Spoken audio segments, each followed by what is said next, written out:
This is the CS Flex 1030 course, and today we're going to talk a little bit about data structures. We're going to talk about arrays, stacks, queues, trees, hash tables. We'll also show you how to search the data for the item you're looking for. Now, first of all, let's talk about what a data structure is. Simply said, it's something to store data. No, it's not necessarily an Excel spreadsheet, but the way you store data and the data that you are storing will determine how you store the data you need. For example, we might need information, a lot of information about the data, or we might need just a simple list. And so the data itself will determine how you should store it. A data structure is just that. It's a format for organizing and storing your data. Now, the simplest form of storage is called an array. An array is actually just a list. You can have a list of animals, a list of desserts, a list of numbers. That's just it, just a list. But since we're storing this information on a computer, instead of starting your list at 1, your lists actually start at the value 0. Now, when you create a list, your list is just you just name it and set it equal to something. This would be Python code. And that would create an empty list. You could also create and populate your list. In this case, I have a list of fruit. I have apples, oranges, bananas, kiwi, pineapple. In this situation, apples would be at position 0, oranges would be at position 1, and so on and so forth. Now, even though I have 5 items in my list, I have a lower bound of 0, which is the lowest number in the list, the first item in the list, and I have an upper bound of 4. My list size is still 5. There's 5 items, but because we start counting at 0, my upper bound only goes to 4. Now, once you have your list, you can actually append to your list. So in this case, I've appended another item, a strawberry, into my list. And that would switch the upper and lower bound of my list. My upper bound is now 0, or my lower bound is still 0, my upper bound is 5. Okay, now the way a list works, an array works in most programming languages, including Python, is you have a memory location. And if you look at these memory locations, they're all sequential numbers. It's 75, 76, 77, 78, 79. And that's how the information is stored on your computer. It's just sequentially in memory. You access, and that's why you can access it using an index value. So here, if I wanted to find position 2, I'd look in my list and I'd set position 2 in my list to now be a mango.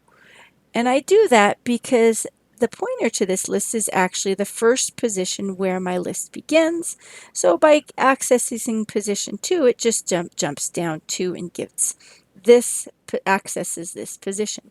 If I wanted to access pineapple, I could say fruit 4 here, and that would give me this location here. Now, you can also have 2D arrays. A 2D arrays is simply a list of lists, rows and columns. So example of this would be a tic-tac-toe, or remember that battleship game where you have rows and columns? Yeah, you could also have 2D lists in your programming. Now, in a 2D list, you have a row and a column, but still, and so here's an example of some Python code to do that. You're storing data, but we're storing a list of lists in this case. Now, we still have upper bounds and lower bounds, but we're going to keep track, and it still starts at 0. So if we wanted to access the data at, this is row and this is column. In this case, the second row, which is actually the third, and the column 1 would give us this 9 right here. Okay, now when you're thinking of an array, you want to keep in mind that it is contiguous in memory. So it's going to take up some large areas in memory. But the big advantage is you have multiple items with a single name. We had data, and it stored all that data for us. And you do have direct access to the data because all you have to do is say which position or which row and column that you're looking for, and that will give you the data.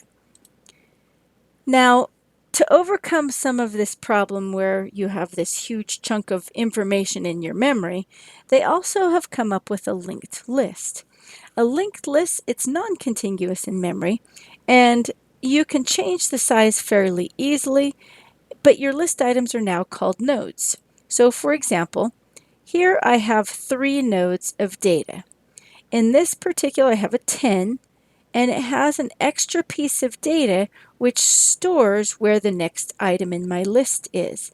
So this item in my list right here is 16, and it has another memory location of where the last item in my list is. And the last item in my list points to null, meaning there's no other values in the list, and my list size is 3. Now the nice thing about a linked list is that you have a node to where the start of your linked list is. I'm going to move that out of the way so I can see it. Each of these are called nodes.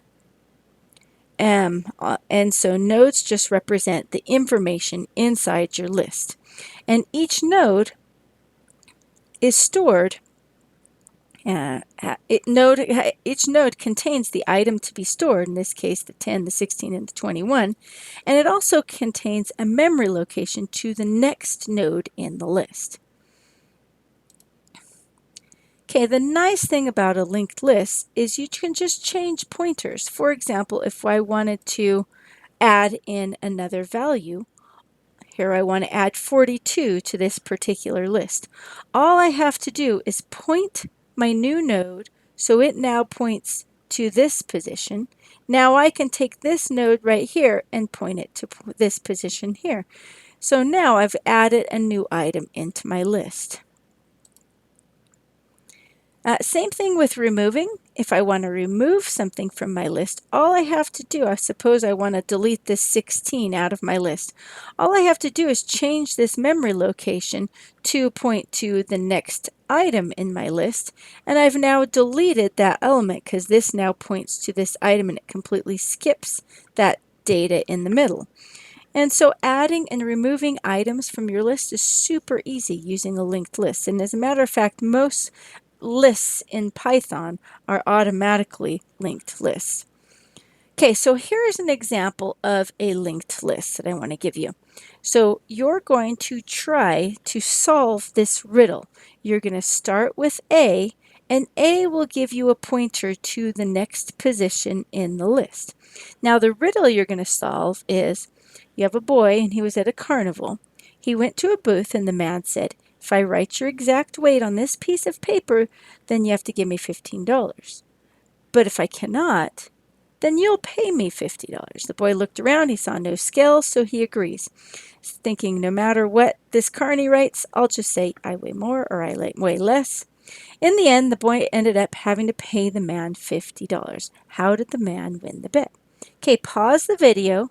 Try and figure out the solution to this riddle by using a linked list format. So you're going to start here at A, and it says, so the first word in your riddle is the. Now go to O and follow the linked list through and try and figure out the solution to this riddle. Did you pause the video? I hope you did. All right, I'm not going to give you the solution. You're just going to have to write it down. So carry on. I'm going to continue on though. Okay, so linked list considerations. They're dynamic in size. It's easy to insert and delete items. You have small pieces of data throughout memory, so it's not this huge chunk of data right in the middle of, you can still have multiple items with a single name. Disadvantage is you don't have direct access to the data. You have to follow the chain of events to get to the item you're looking for. Okay, now another data structure is a tree. A tree consists of any type of situation where you have a root which opens up to multiple nodes. In this situation, this is the root of the tree. Each of these are all nodes. Nodes are just pieces of information in the tree. And then you have your root node, but your root node has children in the tree. So B, C, and D are all children of A. And E is a child of B, and C has 3 children of F, G, and H. Now, one kind of data structure you have seen a lot that's a tree storage is the way files are stored on the computer. If you'll notice, it all starts in your C drive or your root directory or whatever kind of operating system you use. And within that root directory, there's several folders. And as those folders open up, you can see more folders or different files in that. And so the root drive is going to be on a Windows machine is going to be your C drive. But within that, it's a tree structure to support all the information that's on your computer. Now, there's a special kind of tree structure called a binary tree. And a binary tree is used to make searching the data really efficient. For example, suppose we wanted to search for the value 27 in this binary tree. All I have to do is figure out if the value is larger, then I can go to the right. If the value is smaller, then I go to the left. Well, I'm comparing 27. I'm going to start at the root, and I'm going to search the root. And since my value is larger, I need to go to the right. So I'm going to continue to the right. Now 27 is smaller than 30, so I'm going to go to the left. 27 is larger than 25, so I'm going to go to the right. And without having to search my entire tree, I've now found my value.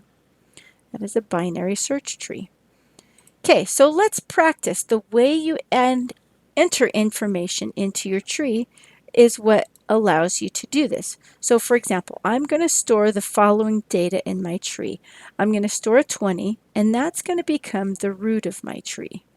Now I'm going to store a 10. Since 10 is smaller than 20, that's going to go to the left of my tree. Now I'm going to store this 5. 5 is going to start here, and I got to go to the left. It's going to look at this 10. I still got to go to the left again. So 5 is going to be to the left of 10. Okay, now we're going to add this 30. Well, this one's going to be easy. We just know that it's going to go to the right of 20. Okay, now I'm going to add my 15. 15, we still start at the root of our tree every time. And it's smaller than, 15 is smaller than 20, so I got to go to the left. Then it's larger than 10, so I've got to go to the right. So 15 is going to be to the right of 10. Okay, try and guess where 25 is going to go. 20. Okay, if you guessed to the left of 30, you were correct. Okay, once again, try and guess where 40 is going to go. Look at this node. We know we got to go this way. Look at this node. That's right, it's to the right of 40. Now 45, that's going to add another level onto our tree. So 45 is going to go to the right and then to the right again. It's going to be to the right of 40.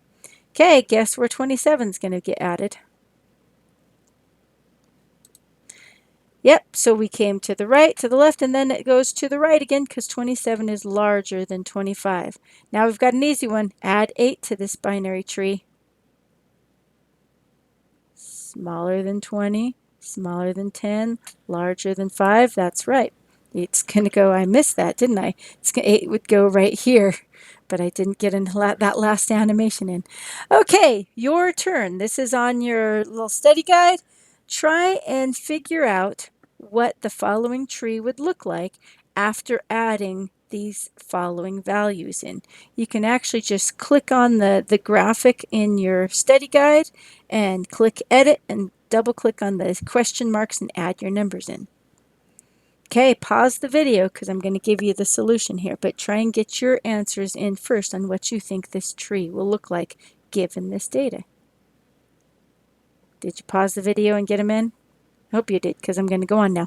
Okay, so here, this is what it should look like. Notice we still have some empty nodes because it didn't quite fill up all of our tree, but we start with 67 and then add the values in. If yours looked like this, then you're getting binary trees.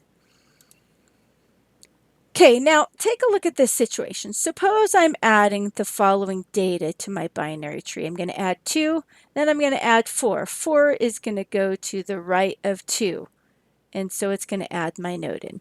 Now I'm going to add 5. It's going to add it in. If you'll notice, it's just adding these in order because each item is larger than the next.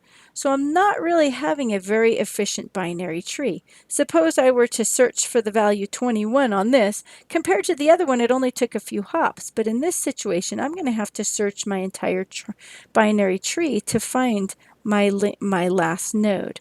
So order is key on this. The order the items are added determines the shape of your tree, and the shape of your tree is going to determine the efficiency. The efficiency. However, adding is pretty easy. Searching is really easy, much more efficient than a linked list, and much more efficient than random numbers in your array as well.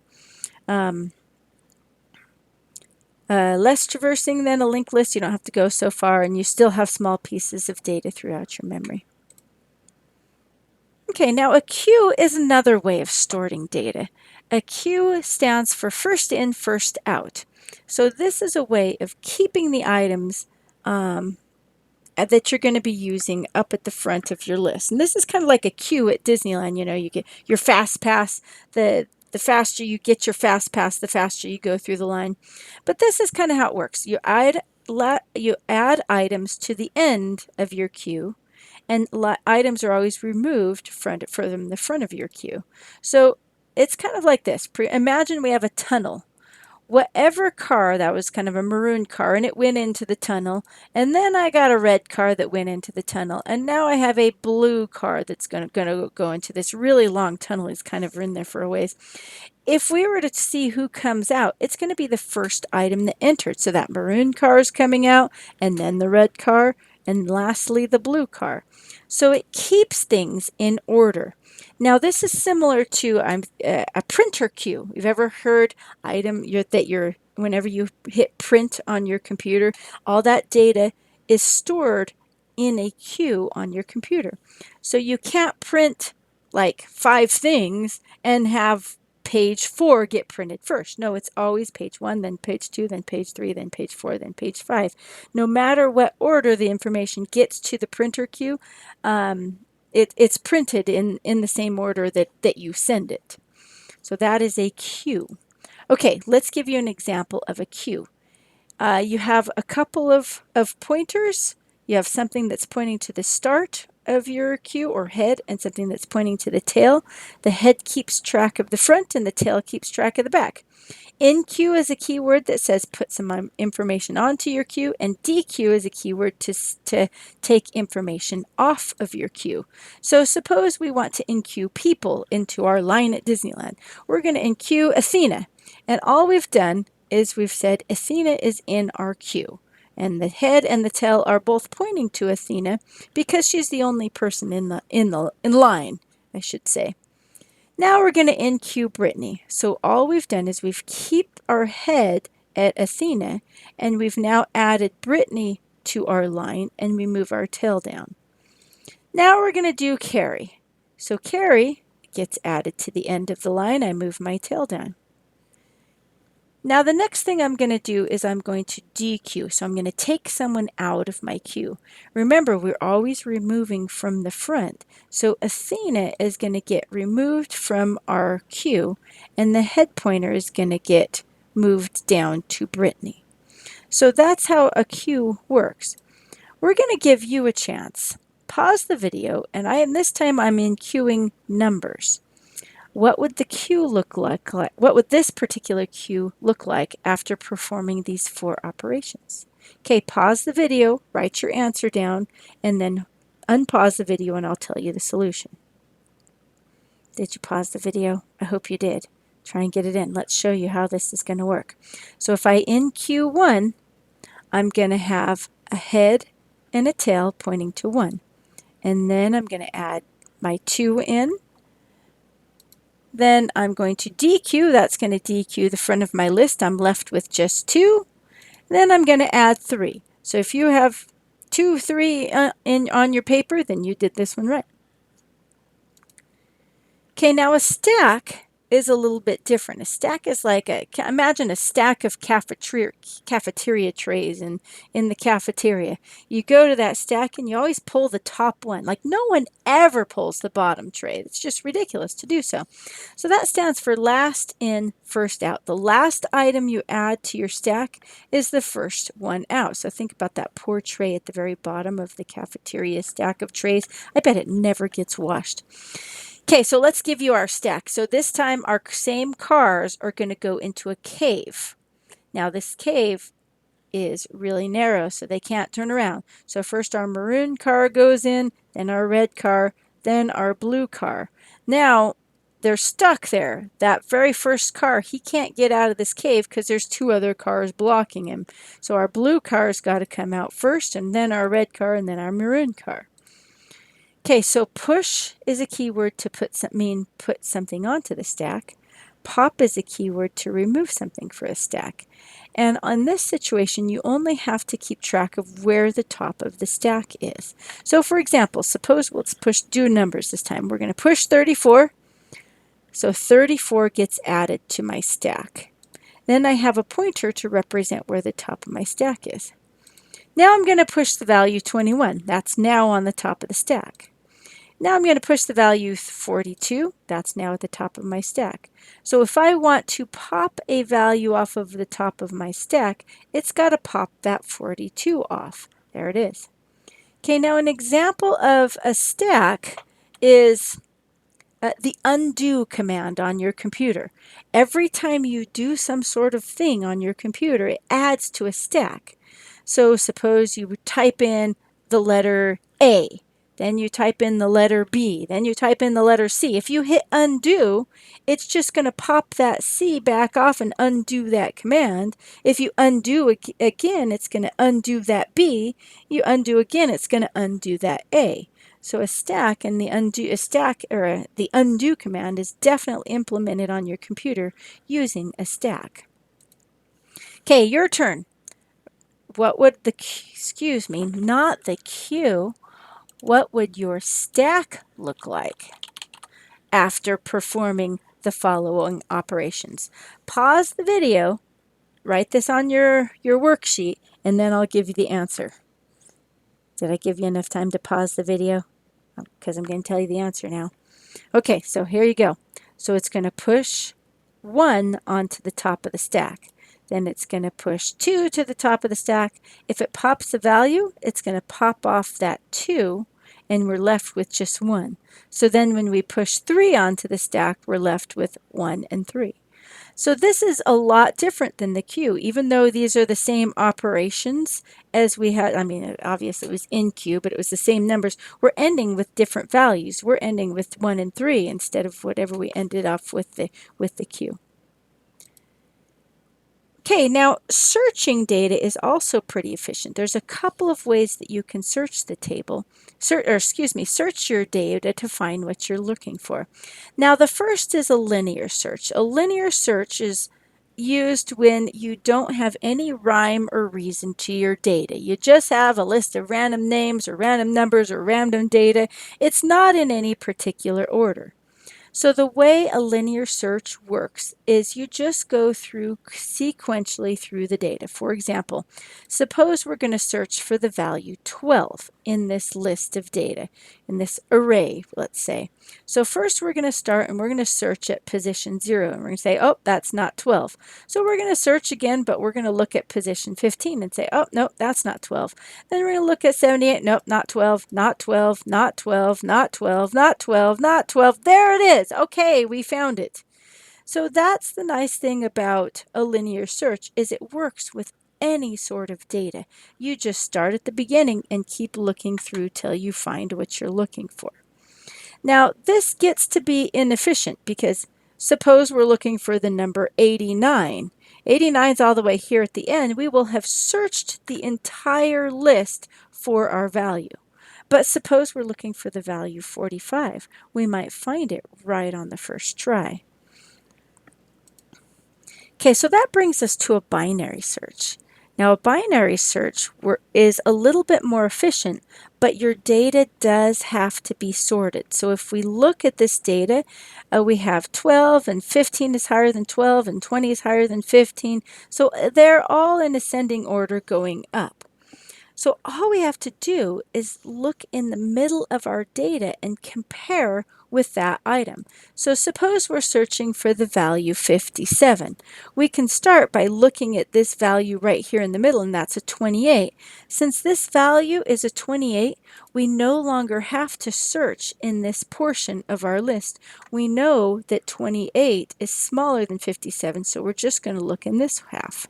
So now I'm going to divide my list in half again, and I see that I have a 63, so I'm going to disregard everything else.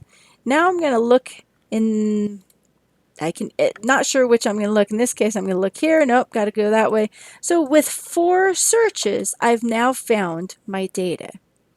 Okay. All right, so that's the advantage of a binary search. So in this situation, I'll go back to the original list. There's my original list. I found this in 4 searches instead of taking 1, 2, 3, 4, 5, 6, 7.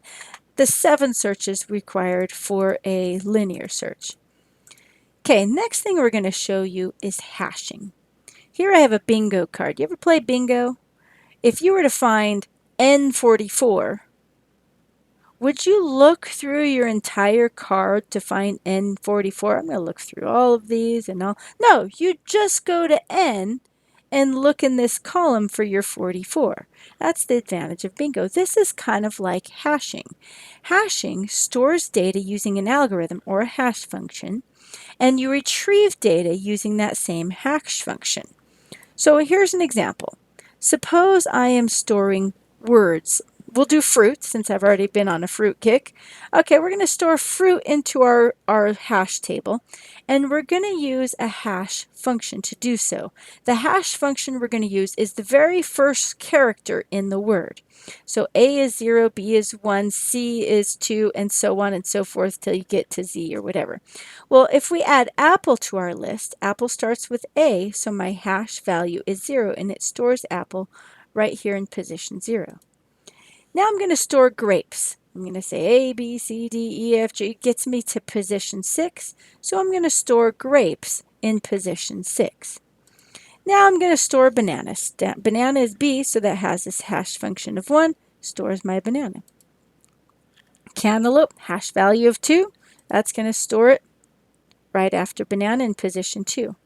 Now, a disadvantage of hashing is you might have a collision. For example, here I might want to add cherry to my hash table.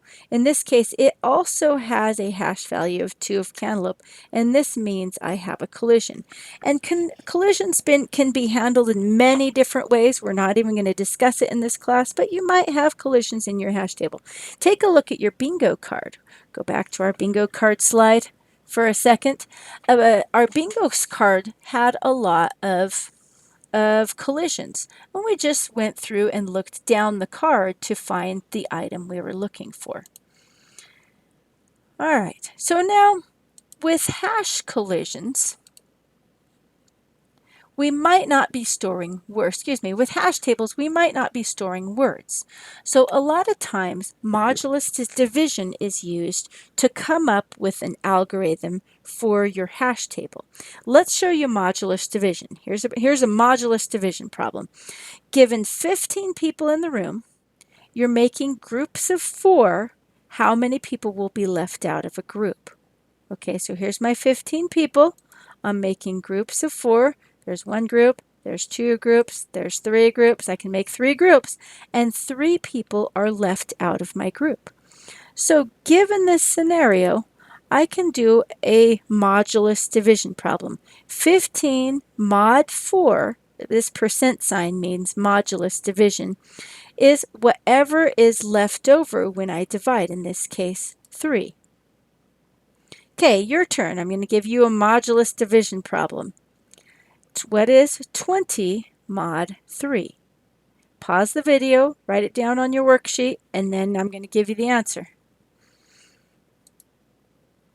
If you need, I do have the little people set up there so you can make your groups of 3. All right, did you pause it and figure it out? Okay, so here we have 20 mod 3. I'm going to make a couple of groups of 3, and I have 2 people that are not in a group of 3, so 20 mod 3 is equal to 2. Okay, here's how a hash table works using modulus division. So suppose I have my hash table, and my hash table is size 7, which means I have a lower bound of 0 and an upper bound of 6. I can use modulus 7, whatever my value is, modulus 7, to give me the location of where this is stored in the list. So for example, what is 22 mod 7? 22 mod 7 goes in 7, 14, 21. It goes in 3 times with a remainder of 1. So my hash function would send that 22 to position 1 of my list. Okay, let's try another one. 39. What is 39 mod 7? Did you say 4? 7, 14, 21, 28, 35, 36, 37, 38, 39. 4 is left over when you divide by 7. So that's going to give me to position 4 of my hash table, and it will store that 39 right there. Okay, do another one. 28. What is 28 mod 7? Well, this one goes in evenly, so I get a hash value of 0, and it stores my value right here in position 0 of my list. Okay, your turn. Here I have some data to be stored in my hash table. What would the hash table look like after adding these 5 values to my table? Pause the video, get your answer in. Did you pause it? Because I'm going to give you the answer now, so I hope you paused it. Okay, so you're going to end up with 40 is going to come here in position 5. 14 is going to be 14 mod 2 is 14 mod 7 is 0. 24 is going to go in position 3. 11 is going to go in position 4, and 20 is going to go in position 6. Okay, that is the end of our data structures lecture. I hope you learned a lot, and go ahead and submit your little lecture notes, and we'll see you later.